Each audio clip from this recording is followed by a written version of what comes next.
President Muhammadu Buhari has presented a budget of $28.16 billion, the country's biggest ever for the 2018 financial year.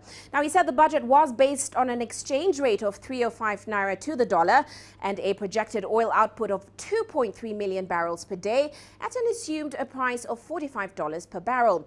The budget forecasts a deficit of $6.56 billion in a country that just climbed out of its first recession in 25 years. But the economy is still growing slowly. Now, each of President Buhari's budgets has set a record high level of spending, but economists say implementation has been lacking. The new budget is about 16% higher than the previous years, while Buhari said inflation for 2018 is certainly expected to come down. Well, let's get more on this budget. We're joined by Sophia Adengo in Abuja right now. Sophia, as always, welcome to the show. Now, President Buhari today said that this 2018 budget will consolidate on the achievements of previous budgets. So what exactly were the highlights from his presentation today?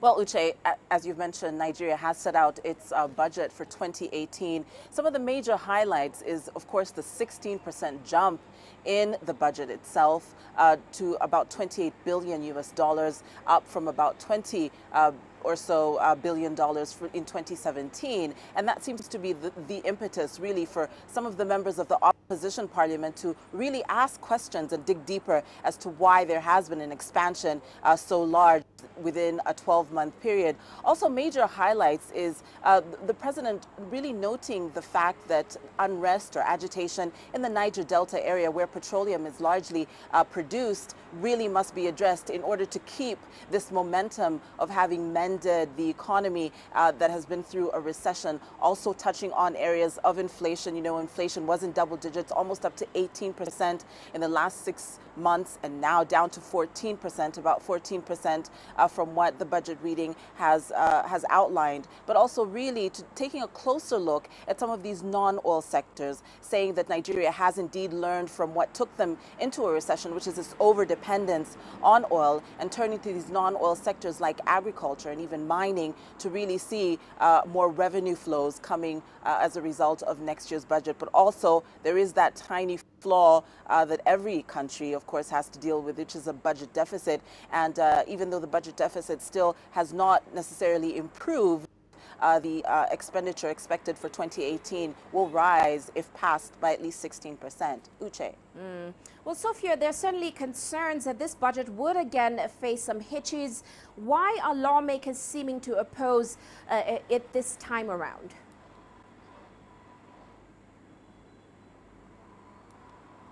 Well, Uche, when lawmakers came together in a joint session earlier this morning here in Abuja, there was some, booing and you could see audible reaction to the budget reading. Really, what lawmakers are saying is that there's not so much a sense of actually saying that a budget is being released, but really doing in terms of operation and really rolling out what the budget will stipulate. And a lot of that negativity stems from the 2017 budget, in which a lot of these constituencies did not receive or lagged behind in receiving a sense of attention with the various programs they have at the state level. So that's really where that negativity has come from. But although, lawmakers did come together, we're patient with hearing President Muhammadu Buhari out today.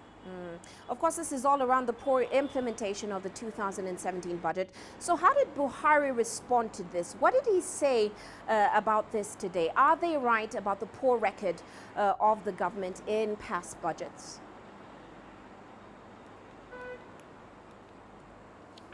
Well, President Buhari's speech and really his appeal in his proposal for the 2018 budget is largely based on maintaining security. There was a very strong message sent across in really not allowing the country to go back to the dark days in the Niger Delta region, where security overshadowed the economy, and very little was said or addressed towards the negative feedback that the government was receiving in terms of implementation, but really trying to stabilize the economy and move forward in chartering, you know, a hardcore strategic path that other governments at the local level can really align with in getting work done here in 2018. Uche.